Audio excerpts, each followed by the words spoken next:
Historical myths, that is, statements that aren't true, are popular, largely with people who rule us or people who would like to rule us to justify their rule. This habit of nurturing historical myths seems particularly to afflict Americans. The following statements are not true. Number one, the American War for Independence was a revolution. Folks, a revolution is when there's an attempt to overthrow the government. Did George Washington want to be king in London? Okay. The American War for Independence was about equality. No, it was a tax reform. The national debt is good for the country, as Hamilton said. No comment. The U.S. won the War of 1812. No, we lost it. We gave the British everything they wanted at the peace treaty. Andy Jackson had a fantastic victory 6 days later, but because they didn't have communications, nobody knew that we'd given the British everything they wanted. The Mexican War was caused because, in President Polk's word, quote, American blood has been shed on American soil. Not true, not true. And guess what congressman, during the Mexican War, introduced the famous spot resolution, demanding to know from President Polk what spot was American blood shed on American soil. Guess his name. We know? Abraham Lincoln. The peaceful man. Lincoln's war was a civil war. Civil wars when two sides are struggling to control the government. Did Jefferson Davis want to be president in Washington? No. Okay. The robber barons were thieves.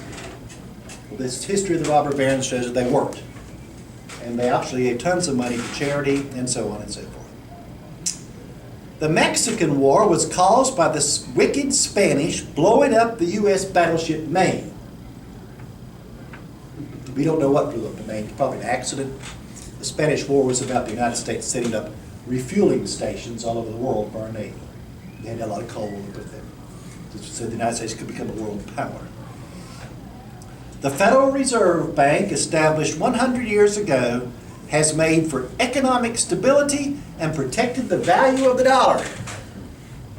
No comment. Franklin Roosevelt saved the country from the Great Depression. It's a popular one, but it's not true. In 1937, after 4 years of the New Deal, we had more unemployment in the United States than before. World War II ended the Great Depression. You just draft a lot of people who were unemployed, right? It didn't end the Great Depression either. Herbert Hoover and Franklin Roosevelt had different programs. They had the same program. So much so that in the election of 1932, what was the big issue? Here we have 18% unemployment in the United States and massive depression. Prohibition. That's where they differed. Now, two things now that I think are false, but are very controversial. Historians haven't finally weighed in on this. So two things here. The U.S. entered the First World War because it wanted to make the world safe for democracy. Now that's false. What was the real reason? Now that's where the historians are going to duke it out. But I think it was done to save the Morgan Bank, which was overloaned to the British. If the British lost World War I, the bank would have gone under and we have a recession. That's my opinion, though. Be careful. The two atomic bombs dropped on Japan in 1945 ended the Second World War. For years, I've held that view. My father, and have defended it. I defended the atomic bombs because my father was in training in the Philippines to invade Japan. And we were expecting enormous casualties. Well, the historians are out there fighting it out, but the war may have, the atomic bombs played a role. But the real reason, I think, is because we promised the Japanese we would not put the emperor on trial. Because we were going to try him as a war criminal. And we kept our promise. He stayed emperor. Right? He told people to stop worshiping him, but I think that was the reason. Now, I may be completely wrong about that. And finally, one that I'm going to talk about tonight, Lincoln's war was about slavery. Well, if you deny that, people are going to say, number one, you're racist, okay? And number two, this is the equivalent of Holocaust time. Well, I would like for us to ask and invite to be with us today Abraham Lincoln. Let's ask him what he said his war was about. Now, this speech I have before you, Lincoln's first inaugural, you never hear about it. You always hear about the second, you never hear about the first, was delivered on March 6, 1861, when he took office. Which states had seceded? Only the southernmost states in the continent had seceded. North Carolina, prior to this, in February, had a secession convention and voted against secession. Virginia had a secession convention and voted against secession. Incidentally, most of the fighting was in Virginia, and most of the deaths came from North Carolina. Now, this is very important. The other states have not seceded, only the cotton states. Lincoln gets up and makes this speech, and I want you to look at it, a number of the paragraphs. And I want you to look at paragraph number 2 for a big surprise. I do not consider it necessary at present for me to discuss those matters of administration about which there is no special anxiety of excitement. Now watch this. Makes the topic slavery. Okay? The southern states are mad because of slavery. No. Apprehension seems to exist among the people of the southern states. Seems to exist, notice that by the accession of a Republican administration, their property and their peace and personal security are to be endangered. There has never been any reasonable cause for such apprehension. Indeed, the most ample evidence to the contrary has all the while existed and has been open to their inspection. Those dumb Southerners. It is found in nearly all the published speeches of him who now addresses you. And then he told the truth. He never said the issue was slavery. I do but quote from one of those speeches when I declare, take a deep breath, I have no purpose, directly or indirectly, to interfere with the institution of slavery in the states where it exists. I believe I have no lawful right to do so. I have no inclination to do so. Is he going to get rid of slavery? There are his words. No. No. Look at the 4th paragraph. He not only says that this has always been what he has said, but he adds it's part of the Republican Party's platform. Resolved that the maintenance inviolate of the rights of the states, and especially the right of each state to order and control its own domestic institutions according to its own judgment exclusively, is essential to that balance of power on which the perfection and endurance of our political fabric depend. We denounce the lawless invasion of armed force on the source of any state or territory, no matter what pretext, as among the gravest of crimes. That's the platform of the Republican Party in 1860. Have we been told about this? Look at paragraph 6 and 7. Okay? There is much controversy about the delivering up of fugitives from service or labor. And he is talking about what? The Fugitive Slave Act of 1850.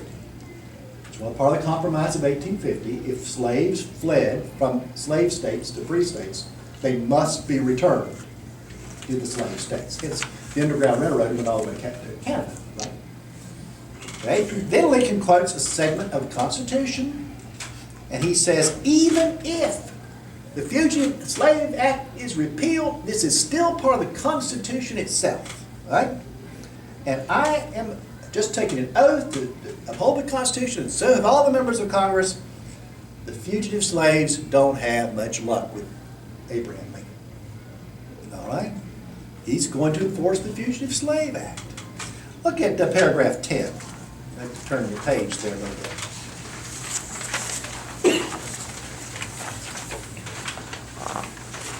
I take an official oath today with no mental reservations and with no purpose to construe the Constitution or laws to any hypocritical rules.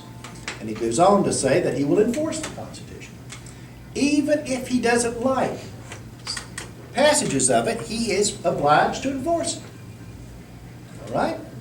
And if the Constitution says slaves have to be returned to their owners, well, he's going to do that.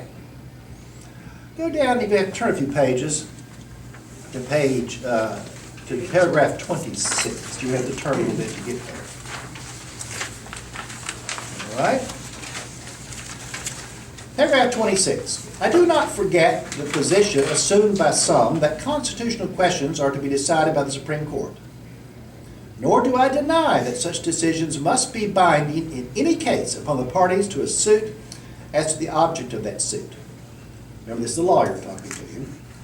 While they are also entitled to very high respect and consideration in all parallel cases by the other departments of the government. And while it is obviously possible that such a decision may be erroneous in any given case, still the evil effect following it, being limited to that particular case, with the chance that it might be overruled and never become precedent in other cases, can be better be borne than the evils of a different practice. But differently, he will support decisions of the Supreme Court about the constitutionality of laws, even if he disagrees with them. What famous Supreme Court case is he talking about?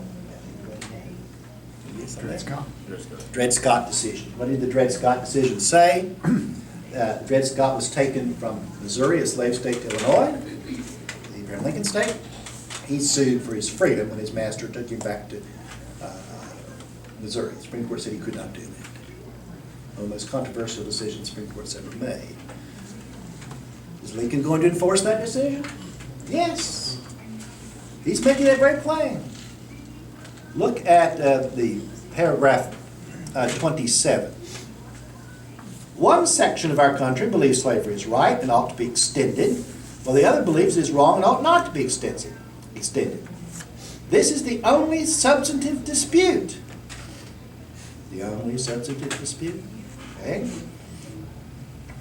Well, this was the issue of the Kansas-Nebraska Act and bleeding Kansas. Kansas wanted to be free. It was a territory. The state neighboring it, Missouri, was a slave state, wanted to spread there. Lincoln opposed slavery in the territories, folks. But why? Let me read you a speech he made in Peoria, Illinois, during the Kansas-Nebraska debate. Whether slavery should go into Nebraska or any other new territories is not a matter of exclusive concern to the people who may go there. The whole nation is interested in the best use be made of these territories. We want them for the homes of free white people. This, that is the territories, cannot be to any extent if slavery shall be planted in them. Slave states are the place for poor white people to move from. New free states are the places for poor people to go and to better their condition. He means poor white people. He wanted didn't want slavery to expand because he wanted it for white people. He afraid if slavery expanded there, it wouldn't be for white people. This is the great emancipator? Okay. I want you to go back to paragraph, let's see. I'll get this for you. Go to paragraph 29. I'm sorry. Go to paragraph 29. What I put in boldface at the bottom of the page. I understand a proposed amendment to the Constitution, which amendment, however, I have not seen, he's lying about that, has passed Congress to the effect that the federal government shall never interfere with the domestic institutions of the state, including that of persons held to service. To avoid misconstruction of what I have said, I depart from my purpose not to speak of particular amendments so far as to say that, holding such a provision to now be implied constitutional law, I have no objection to its being made express and irrevocable. What's he talking about? What amendment has been proposed? The Corwin Amendment, which would do what? If it had been part of the Constitution, it's still out there, by the way, waiting to be ratified, it would have legalized slavery in the states where it exists forever. And that amendment could not be repealed. Now, the fact of the matter is, he's pretending like he's never heard of this before. It was Lincoln himself who approached Congressman Corwin, he was from Vermont, to introduce this amendment. And he did. It passed a few weeks before Lincoln's making his speech. It was actually ratified by a few states. All right, Lincoln's going to make it part of the Constitution that slavery can't be removed. He's assuming it's already in the Constitution already, just making it explicit. That would have legalized slavery forever. Okay, now go back to paragraph 18, which is where Lincoln gets tricky here.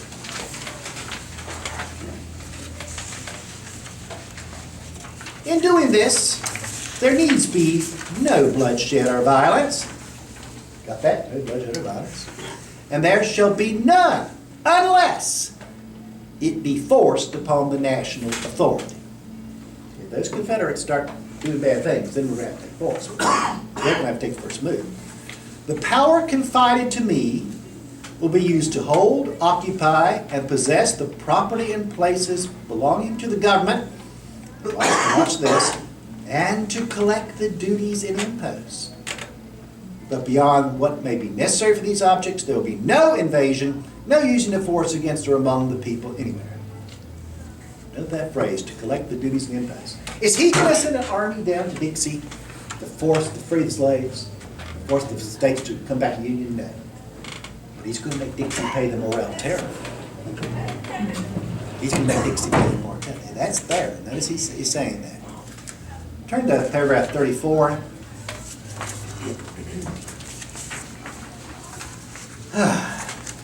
In your hands, my dissatisfied fellow countrymen, that is Southerners, and not in mine, is the momentous issue of civil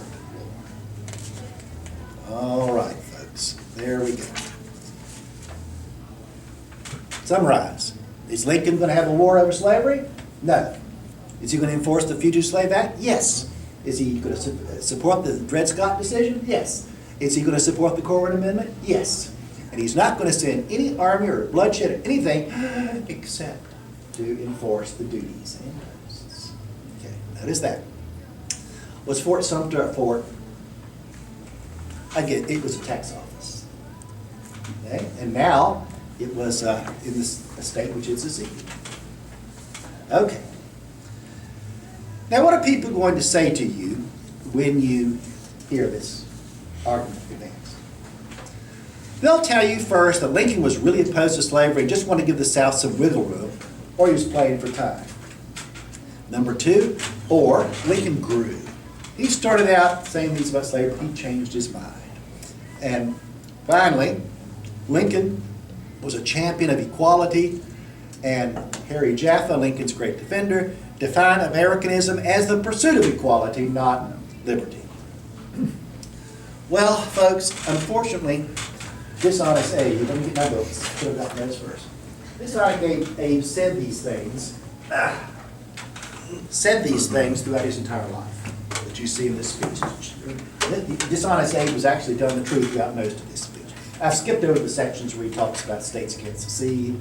That's foolish too, but we'll leave that aside. There are some excellent books, which I'm going to refer to you people now, and if I have time to talk about them. The best is Thomas D. Lorenzo's The Real Lincoln. It's getting close to 10 years old now, but it's an outstanding study. Okay? There was a book written in the 1990s, however. Thomas D. Lorenzo, an economist, who approaches things through the economic age, including the morale table.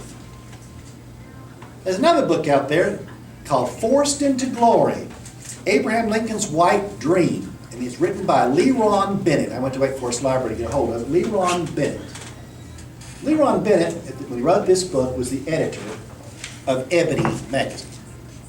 And I hope you all know the editor of Ebony magazine is not a member of the Ku Klux Klan. Okay? This man is African American. You see the title. He covers a lot of material that D. Lorenzo does, but he's an angry man because he's been told stuff about Lincoln isn't true. You see the title, Forced into Glory. He didn't want to free the slaves. All right. Then there's another very fine book that you see how thick it is, called Lincolnology. It gets just on and on and on about what Lincoln really said throughout his entire career. How are we doing on time, Harold? We're on 20 minutes. Okay. We'll talk about some of this now. Lincoln was not opposed to slavery. He did not believe in radical equality. In the Lincoln-Douglas debate in Ottawa, Illinois, which is the northern part of Illinois, by the way, Lincoln, in rebuttal to Douglass, said this: "I have no purpose to introduce political or social equality between the white and black races. There is a physical difference between the two, which in my judgment will probably forever forbid their living together upon the footing of perfect equality. And inasmuch as it became a necessity that there must be a difference, I, as well as Judge Douglas, am in favor of the race to which I belong having the superior position.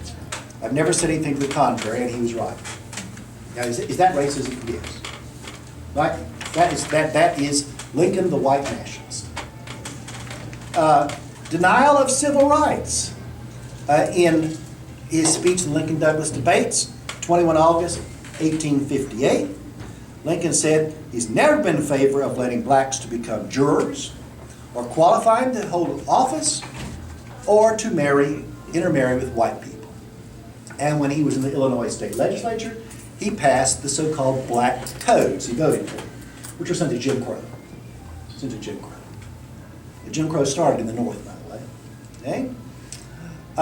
When Douglas insinuated that he was in favor of racial equality, anything, Lincoln said, and again in the Lincoln-Douglas debates, anything that argues me into his, that is Douglas's, idea of a perfect social and political equality of the Negroes is but a specious and fantastic arrangement of words, by which a man can prove a horse chestnut to be a chestnut horse.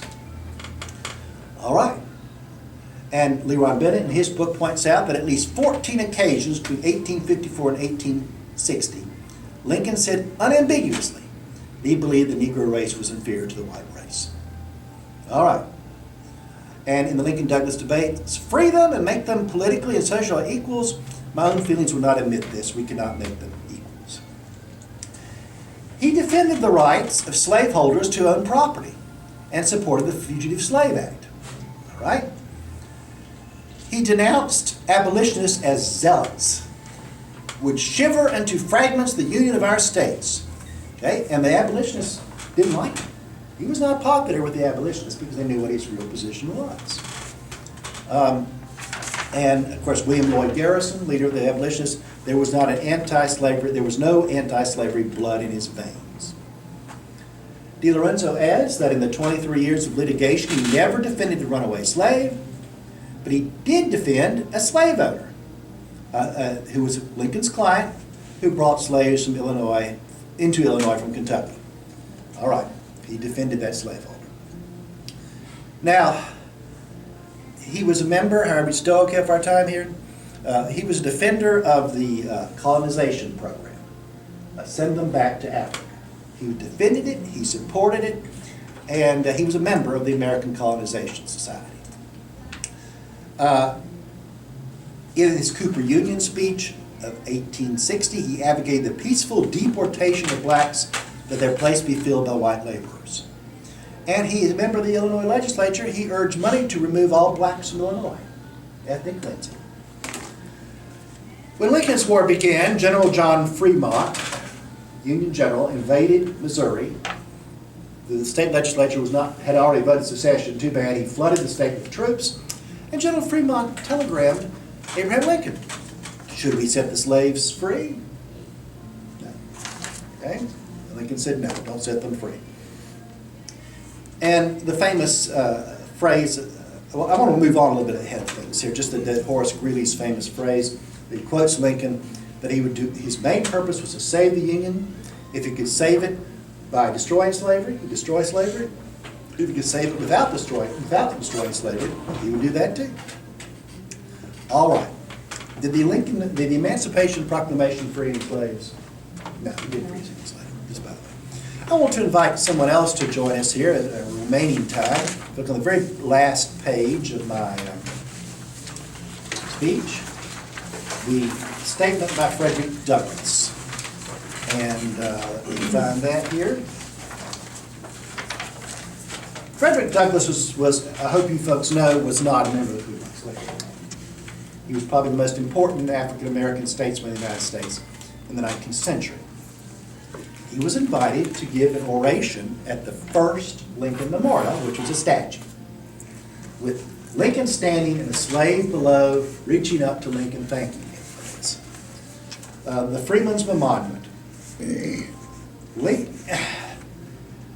Douglass told the truth about Lincoln, and it shocked people.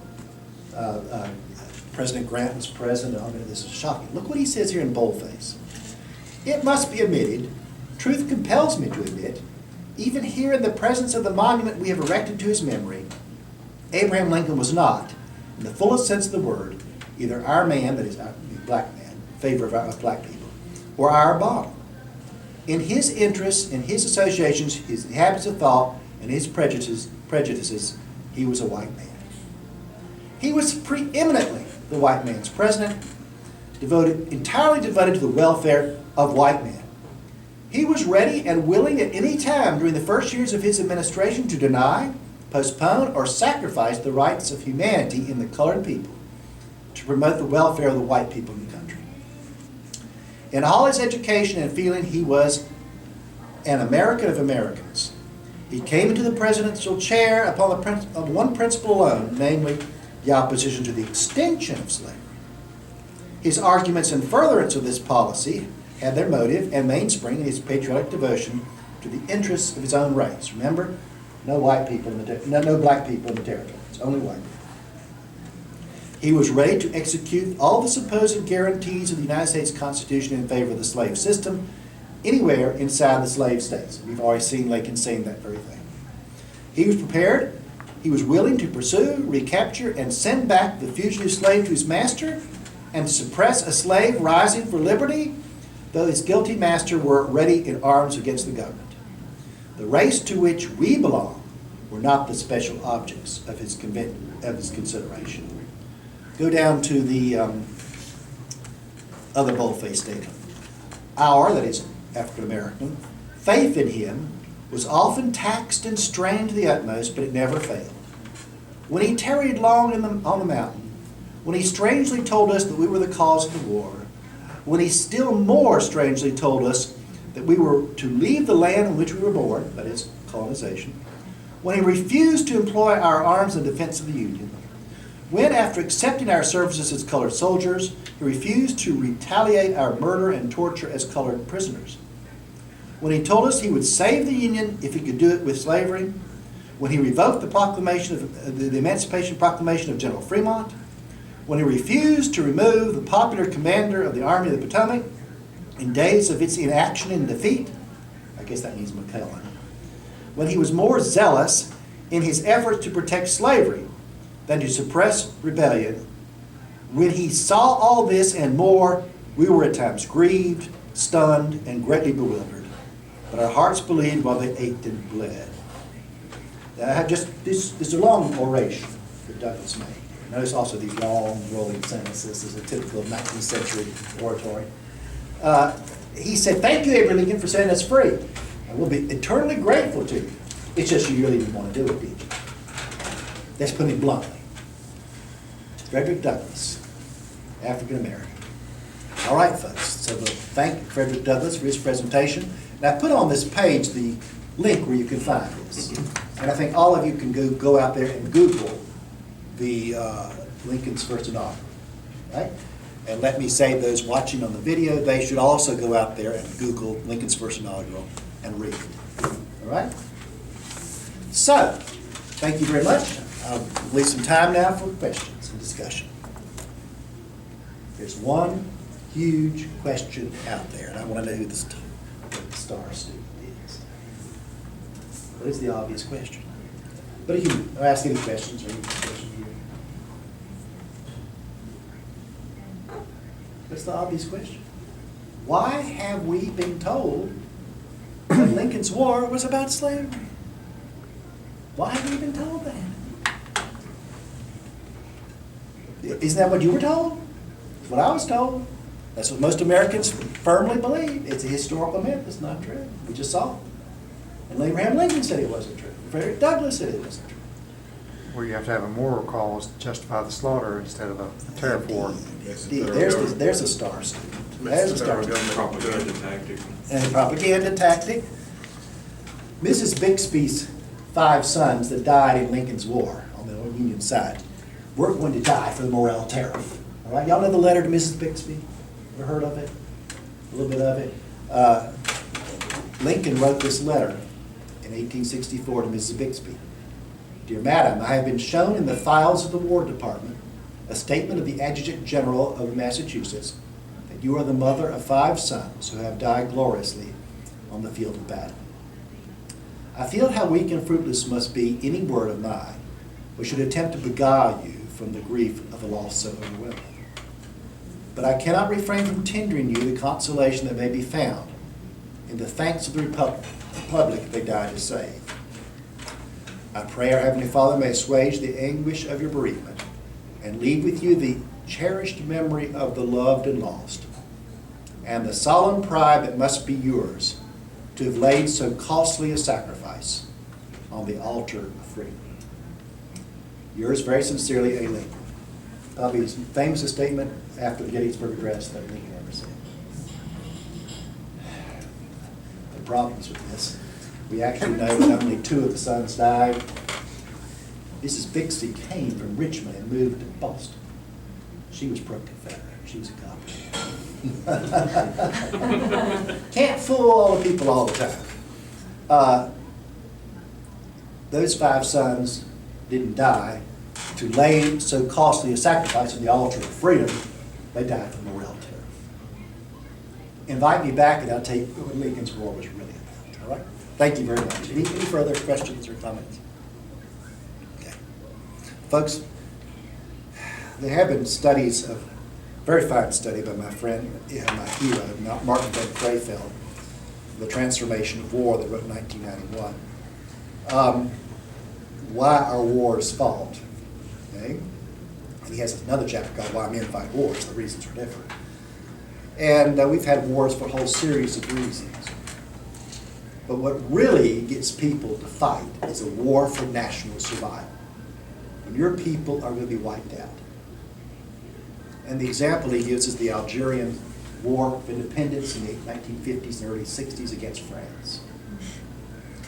And the French looked at the whole thing with a slap. It's going to cost this many men and these many lives and so on and so forth. Whereas the Algerians were fighting for their survival. And the more people they were killed, the more worthwhile it becomes, the more important it is that they win. Right? You got there, kill a bunch of them. Why did the South not surrender after Vicksburg fell? After Gettysburg. Backs against the wall. The backs against the wall. Survival as a people. And we held out for 2 more years almost, right? Why? See, wars for survival as a people. And propagandists love to turn a war that may be about economics, they love to turn it into a war about survival. So this happened with World War I. Everybody saw it was a waste of time. Oh no, the Germans are going to do this to us, the French are going to do this to us, we've got to fight to the last man, da-da-da-da-da. In World War II, the awful Morgenthau Memorandum. Morgenthau is the Attorney General of the United States. He's also Jewish. And he proposed to Churchill and Roosevelt that Germany be turned into an agricultural country, destroy all the industry and everything. That was leaked. And the Germans made, the Nazis made enormous propaganda. We're going to be destroyed as a people. And Hitler let it be known that he thought the Russians were subhumans and they were just going to depopulate that country. So as much as they hated Stalin, the Russians, they felt they had to fight or they'd be destroyed. If you can turn a war into a war of national survival, right, of your people, then you have going to have a very, very fierce war on your hands. Lincoln was fighting for the Morrill Tariff. He had to turn it into, as Harold has pointed out, he has to turn it into a war for national survival. And for asking people to lay sacrifices on the altar of freedom, even freeing the slaves, right? Thank you very much, folks. I've babbled on a little bit longer than I meant to. Thank you very much.